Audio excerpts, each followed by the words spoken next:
Bismillahirrahmanirrahim. Assalamualaikum warahmatullahi wabarakatuh. Syukur alhamdulillah kita bisa berjumpa lagi di channel ini.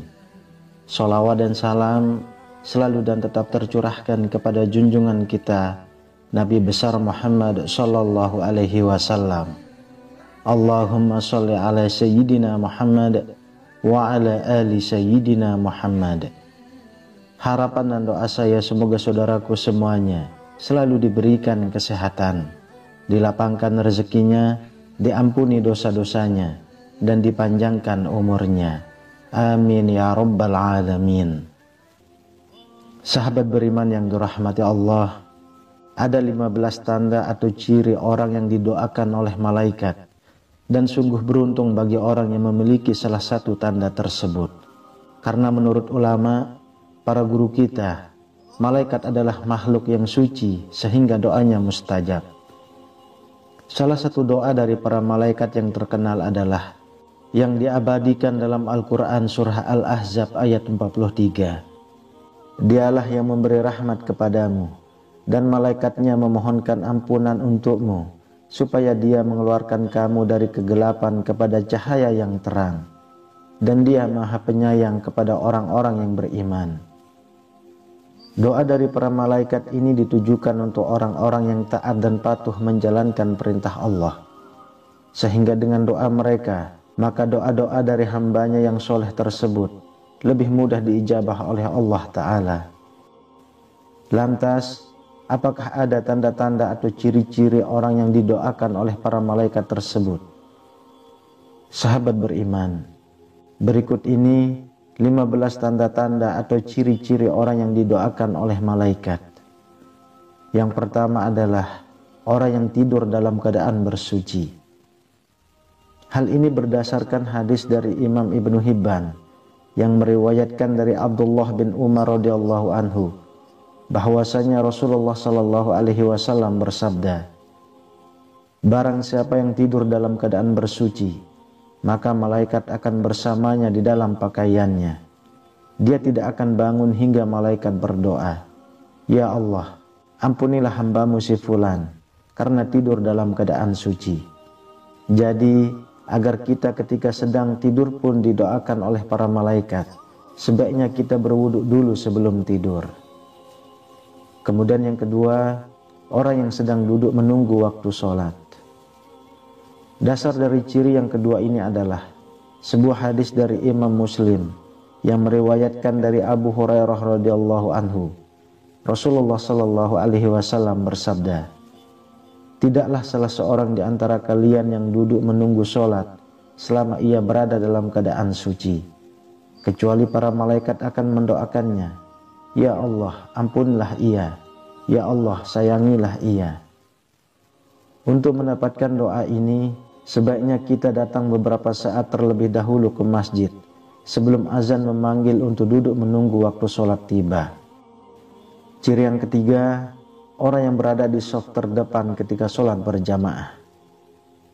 Hal ini dikatakan Rasulullah Shallallahu Alaihi Wasallam dalam salah satu hadis yang diriwayatkan oleh Imam Abu Daud dan Ibnu Huzaimah dari Bara' bin Ajib radhiyallahu anhu, bahwa Rasulullah Shallallahu Alaihi Wasallam bersabda, sesungguhnya Allah dan para malaikatnya bersolawat kepada orang-orang yang berada pada shaf-shaf terdepan.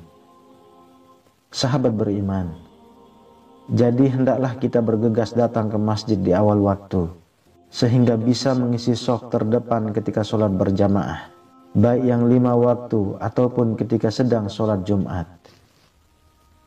Ciri yang keempat, orang-orang yang menyambung shaf pada sholat berjamaah. Maksudnya adalah seseorang yang tidak membiarkan sebuah kekosongan di dalam shaf. Hal ini berdasarkan hadis yang diriwayatkan oleh Ibnu Majah yang meriwayatkan dari Aisyah radhiyallahu anha bahwa Rasulullah sallallahu alaihi wasallam bersabda, sesungguhnya Allah dan para malaikatnya selalu mendoakan orang-orang yang menjambung shaf-shaf di dalam sholat. Siapa saja yang mengisi bagian shaf yang lowong akan diangkat derajatnya oleh Allah 1 tingkat. Kemudian yang kelima, orang yang mengucapkan amin ketika imam selesai membaca surah Al-Fatihah. Orang yang mengucapkan amin bersamaan dengan ucapan malaikat mendapat keutamaan sebagaimana diterangkan dalam hadis berikut ini. Dari Abu Hurairah radhiyallahu anhu, dari Nabi Muhammad sallallahu alaihi wasallam bersabda, apabila imam mengucapkan amin, maka ucapkan amin, karena para malaikat pun ikut mengaminkan. Maka siapa yang bacaan aminnya bertepatan dengan bacaan malaikat, akan diampuni dosa-dosanya yang telah lalu. Hadis riwayat Bukhari. Kemudian ciri yang keenam, orang yang duduk berdiam diri di tempat sholatnya setelah melakukan sholat. Dari Abu Abdurrahman ia berkata, aku mendengar Ali berkata, Rasulullah Shallallahu Alaihi Wasallam bersabda, sesungguhnya jika seorang hamba duduk di masjid setelah melaksanakan sholat, maka para malaikat akan bersolawat untuknya, dan solawat mereka kepadanya adalah dengan berkata, ya Allah ampunilah ia, ya Allah sayangilah ia.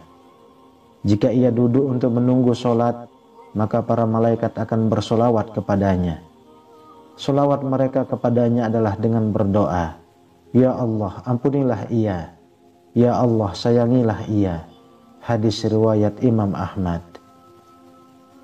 Berdasarkan hadis ini, jika sewaktu-waktu kita memang sedang luang, sebaiknya tidak tergesa-gesa untuk meninggalkan tempat sholat agar didoakan oleh para malaikat.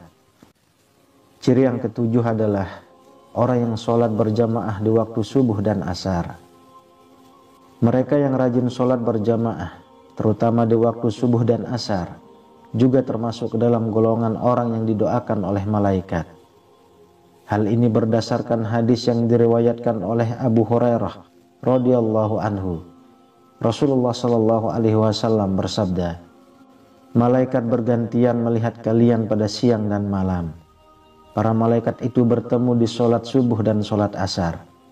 Kemudian yang bermalam dengan kalian naik ke langit dan ditanya oleh Rabb mereka, dan dia lebih tahu keadaan hamba-hambanya. Bagaimana kondisi hamba-hambaku ketika kalian tinggalkan? Para malaikat menjawab, kami meninggalkan mereka dalam keadaan sholat, dan kami mendatangi mereka dalam keadaan sholat. Hadis riwayat Bukhari dan Muslim. Dalam riwayat lain disebutkan, ketika Allah bertanya kepada mereka, bagaimana kalian meninggalkan hambaku? Para malaikat menjawab, kami datang sedangkan mereka sedang melakukan sholat, dan kami tinggalkan mereka sedangkan mereka sedang melakukan sholat. Maka ampunilah mereka pada hari kiamat. Hadis riwayat Imam Ahmad. Yang kedelapan, orang yang mendoakan saudaranya tanpa sepengetahuan orang yang didoakan.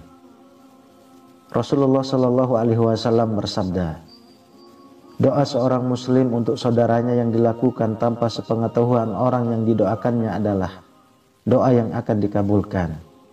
Pada kepalanya ada seorang malaikat yang menjadi wakil baginya.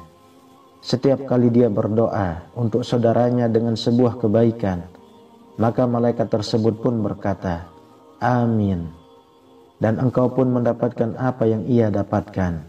Hadis ini diriwayatkan oleh Imam Muslim.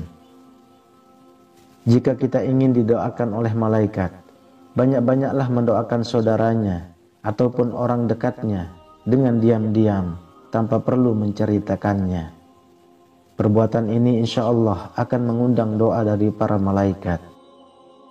Kemudian yang kesembilan, orang-orang yang bersedekah di pagi hari. Orang-orang yang senang bersedekah secara rutin di pagi hari, termasuk ke dalam mereka yang didoakan oleh malaikat. Dari Abu Hurairah radhiyallahu anhu, Rasulullah Shallallahu Alaihi Wasallam bersabda, ketika seorang hamba berada di pagi hari, ada dua malaikat yang turun dan berdoa, ya Allah, berikanlah ganti yang suka berinfak.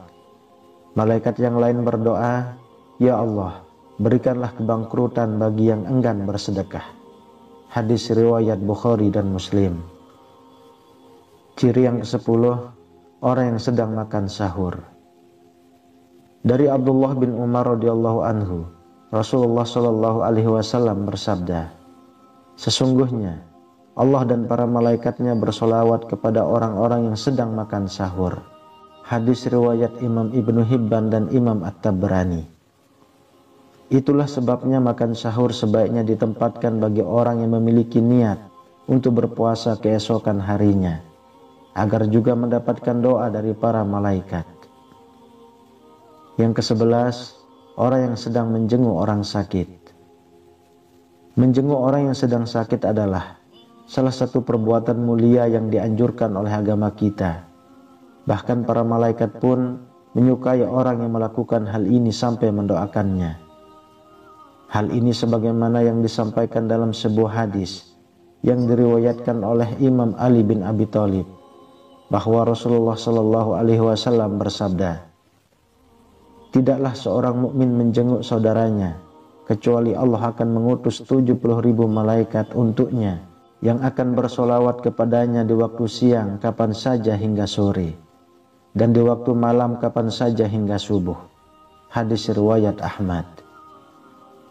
Kemudian yang ke-12, orang yang sedang mengajarkan kebaikan kepada orang lain. Dari Abu Umamah Al-Bahili radhiyallahu anhu, Rasulullah Shallallahu Alaihi Wasallam bersabda, sesungguhnya Allah, para malaikatnya, penduduk langit dan bumi, hingga semut-semut yang ada di lubangnya, hingga ikan-ikan benar-benar semuanya bersolawat, memintakan ampun untuk orang-orang yang mengajari kebaikan kepada manusia. Hadis riwayat Tirmizi.